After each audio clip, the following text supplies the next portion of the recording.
C. Joseph Vijay எனும் நான்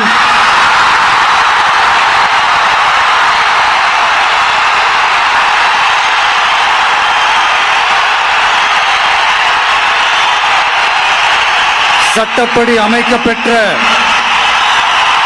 இந்திய அரசியல் அமைப்பின்பால்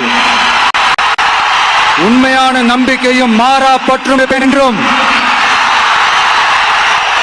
இந்திய நாட்டின் ஒப்பில்லாத முழு முதல் ஆட்சியையும் ஒருமையையும் நிலை நிறுத்துவேன் என்றும் தமிழ்நாட்டு அரசின் முதலமைச்சராக உண்மையாகவும் உளச்சான்றின்படியும் என் கடமைகளை நிறைவேற்றுவேன் என்றும்